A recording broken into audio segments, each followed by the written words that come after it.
30 ఏళ్ల కళ నెరవేరింది. 30 ఏళ్ల పోరాటానికి ఇది ఒక ఫలితం అనుకోవచ్చు. ఈ ఫలితాన్ని ఎంతవరకు మరి నిజంగా మాదిగ బిడ్డలు, ఎస్సీ సామాజిక వర్గం ఎంతవరకు ఉపయోగించుకుంటుంది, ఎంతవరకు కాపాడుకోగలుగుతారు మీ అంచనా?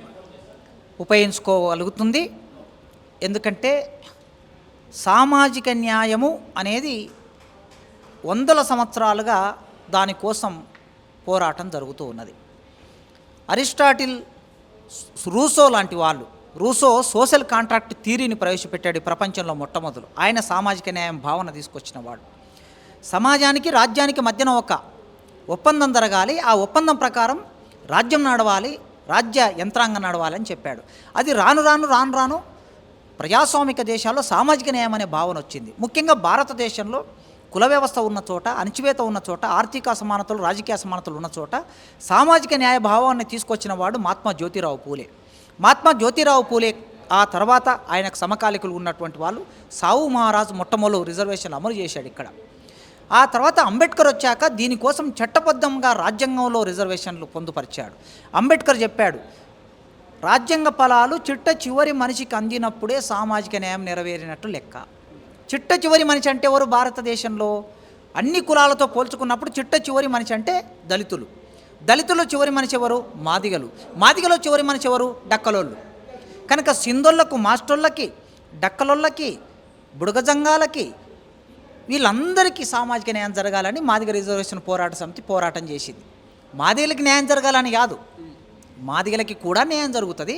కానీ మాదిగల కన్నా ఎక్కువగా మాలలు రిజర్వేషన్ ఉపయోగించుకున్నారు, మాదిగలు రిజర్వేషన్ ఉపయోగించుకున్నారు. మాలలు ఎక్కువ ఉపయోగించుకున్నారు, మాదిగలు తక్కువ ఉపయోగించుకున్నారు. కానీ ఒక డక్కలోళ్ళు, సింధోళ్ళు, మాస్టోళ్ళు, బుడగజంగం వాళ్ళు, బైండ్లోళ్ళు ఇప్పటికీ చదువులోకి రాలేదు కదా. వాళ్ళ గురించి మా బాధ అంతా. మేము ఆలోచిస్తున్నామైనా, ఎంఆర్పిఎస్ అయినా, ఆనాటి ఎంఆర్పిఎస్ నాయకులైనా ఆలోచిస్తున్నది ఏంటంటే, ఆ అట్టడుగున ఉన్నటువంటి మాలల్లో కూడా బ్యాగరోళ్ళు ఉంటారు, బొందలు దొంగతారు బ్యాగరోళ్ళు, ఈ నీరెటికాళ్ళు ఉంటారు, నీళ్లు కడతారు చెరువు కింద. వీళ్ళకి రిజర్వేషన్ ఫలాలు అందలేదు. దాసర్లు ఉంటారు, వాళ్ళకు కూడా కొద్దిమందికి రిజర్వేషన్ ఫలాలు అందలేదు. నేతకాన్లు ఉంటారు, వాళ్ళకు కూడా రిజర్వేషన్ ఫలాలు అందలేదు. అందరికీ రిజర్వేషన్ ఫలాలు 59 ఉపకులాలకి రిజర్వేషన్ ఫలాలు అందాలనే లక్ష్యంతో ఎంఆర్పిఎస్ ఉద్యమం మొదలైంది. 1994 జూలై 7వ తారీఖున ప్రకాశం జిల్లా ఈదుమూడి గ్రామంలో 20 మంది యువకులతో మందకృష్ణ గారి ఉద్యమాన్ని మొదలుపెట్టారు. ఆ 20 మంది మొదలుపెట్టిన ఉద్యమం ఎప్పుడైనా సరే మాదిగలు నోరు తెరిచేమని అడిగారు. ఈ సమాజాన్ని చెప్పులు కుట్టి బతికారు, చర్మాన్ని శుభ్రం చేసి బతికారు, తోళ్ల పరిశ్రమతో బతికారు. నీళ్లు నిల్వ చేసుకోవాలంటే ఆ నీళ్ళకు కావాల్సిన తిత్తులను తయారు చేశారు. కళ్ళు ఒక చోటు నుంచి ఒక చోటు తీసుకురావాలంటే కళ్ళు తిత్తులను తయారు చేశారు. ఎద్దులకు గంటలు కట్టాలంటే వార్నలు తయారు చేశారు. చెప్పులు, మనిషికి చెప్పులు తయారు చేశారు. మనిషి చచ్చిపోతే డప్పు కొట్టారు, చచ్చిపోయినను తీసుకెళ్ళి బొందబెట్టారు. ఇంత పని చేసిన మాదిగోళ్ళు ఎన్నడూ యాచించి ఎవరిని అడగలే. మొట్టమొదటిసారి 1994 జూలై 7వ తారీఖున దండోర వేసి ఒక మాట అడిగారు, మాకు సమాజంలో సామాజిక న్యాయం ఎందుకు జరగటం లేదు?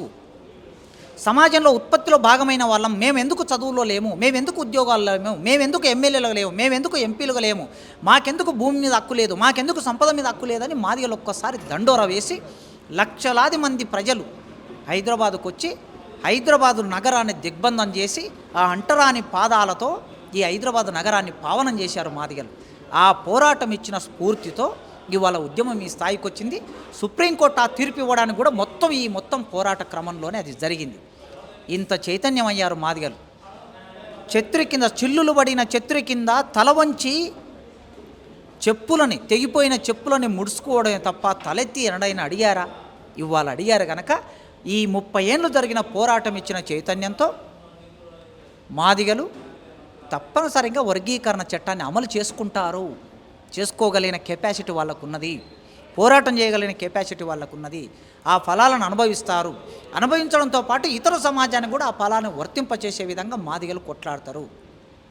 మాదిగలు ఉద్యమాన్ని మొదలుపెట్టిన తర్వాత శాఖలలో చాకిరే దెబ్బ మొదలుపెట్టారు, గొల్లకురోళ్ళు డోలు దెబ్బ మొదలుపెట్టారు, ఆదివాసులు తుడుం దెబ్బ మొదలుపెట్టారు, గౌండ్లు మోకు దెబ్బ మొదలుపెట్టారు, లంబడోళ్ళు నంగారబేరి మొదలుపెట్టారు, ఎరకలోళ్ళు, అన్ని కులాలు మాదిగలను చూసి ఉద్యమాలు మొదలుపెట్టాయి, మా హక్కులు మాకు కావాలని. ఇంతమంది ఉద్యమాలకి నేపథ్యంగా పనిచేసిన మాదిగలు ఈ సమాజానికి సేవకులు కదా. అట్లా సేవ చేసిన మాదిగల తరపున ఖచ్చితంగా సమాజం ఉంటుంది. 30 ఏళ్ళుగా అన్ని కులాల వాళ్ళు సపోర్ట్ చేశారు ఈ ఉద్యమానికి, అన్ని పార్టీలు సపోర్ట్ చేశాయి. ఎందుకంటే ఇది న్యాయమైన ఉద్యమం కనుక సపోర్ట్ చేశాయి. వాళ్ళందరికీ సందర్భంగా నేను కృతజ్ఞతలు తెలియజేస్తున్నా. ఈ ఉద్యమంలో అమరులయ్యారు, గాంధీ భవన్ తగలబెట్టి అమరులయ్యారు కొందరు తమ ఆకాంక్ష చెప్పడం కోసం, కొందరు ఉద్యమ సందర్భంలో అమరులయ్యారు, కొందరు యాక్సిడెంట్లో ఉద్యమాల పోరాటాల్లో వస్తూ ఉన్నప్పుడు సభలకు వస్తున్నప్పుడు యాక్సిడెంట్లు అయ్యి అమరులయ్యారు. వీళ్ళందరికీ అమరవీరులకి ఈ తీర్పును నేను ఈ సందర్భంగా అంకితం చేస్తున్నాను.